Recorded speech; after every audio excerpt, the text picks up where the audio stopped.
Now, this is an interesting topic. I have already a piece of code available here. I have a base class having one function called void fun, and it is displaying fun of base. And I have a derived class having a function fun, which is displaying fun of derived, and it is deriving from base class. Now, already we saw that base class pointer pointing on derived class object. Let us do it. I will take a base class pointer, and to that I will assign derived class object. Derived class object. Base class pointer and derived class object. So object is of derived class. I am writing this time in a single line. Now, using base class pointer, I can call which function? I can call only those functions which are present in base class. So what is the function present there? Fun. I can call that function. But that function is overridden in derived class also. It's available in derived class also. Right? So there are two copies now. There are two copies. So in base class also that function is there, in derived class also function is there. So I have overridden a function. Now the question is, whose function will be called? Base class function or derived class function? Base class function or derived class function? Which function will be called? Listen carefully. Listen carefully. Base class is having one function. Derived class is overriding that function. Base class pointer, derived class object. So one class pointer, another class object. Now calling a function which is present in both. So which one will be called? Base class function will be called. Function is called based on pointer used here. Pointer. It is dependent on pointer. So that's it. So using a base class pointer, when you call a overridden function, then base class function will be called. Right? Remember this.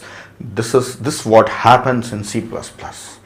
Now let us take the example of a real life and understand it. See, I have a basic car pointer pointing on advanced car object. This is an advanced car object.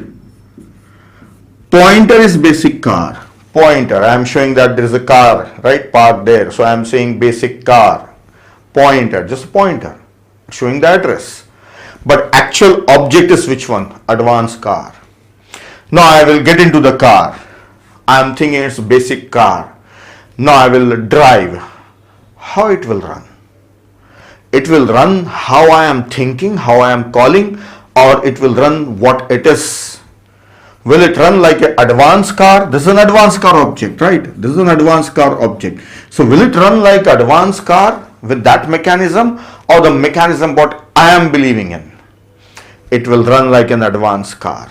It will run like an advanced car. So when you call a function which is present in base class also, derived class also, whose function must be called? Based on the object the function must be called, not based on the pointer. Not based on the pointer. See, it is just like if you saw a donkey and say it's a horse. So will it run like a horse? You are thinking it as a horse, but it's a donkey. It will not run like a horse. When you run it, it will run as a donkey only. So same way, here basic car is the reference, and you are pointing on the advanced car object. So the object is of derived class, then pointer is of base class, and you call the function. That function is called. But logically it is wrong. Logically I am trying to show that it is wrong. Whose function must be called? The function based on the advanced car. So in C++ it doesn't happen. In C++ if you call a donkey as a horse and say run, it will run like a horse. That is the meaning. Now let us see how to make the function of derived class execute, not the base class. So for this, C++ is having a keyword called virtual. So inside the base class, you make the function as virtual, and when you override it, then if this is the situation that base class pointer, derived class object and calling this function, then this function will be called. This function will be called. So not that one, this function will be called. So this is what virtual functions are meant for.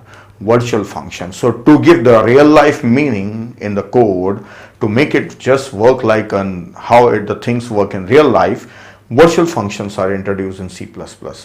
So if you make a base class function as virtual and you override it in the derived class, then if you use base class pointer and derived class object and then call that overridden method, that one will not be called, this one will be called.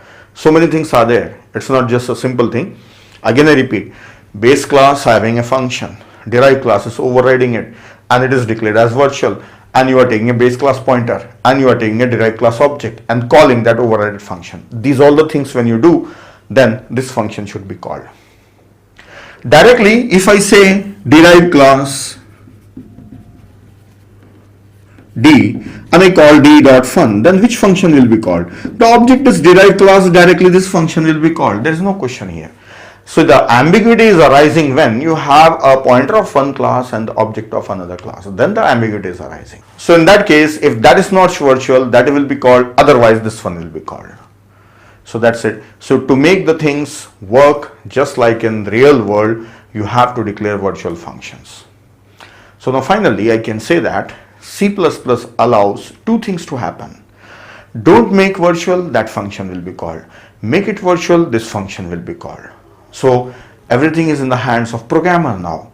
Whether he want to make it virtual or not, that is the decision of a programmer. What he want, let him decide and do it. Right? So C++ allows both.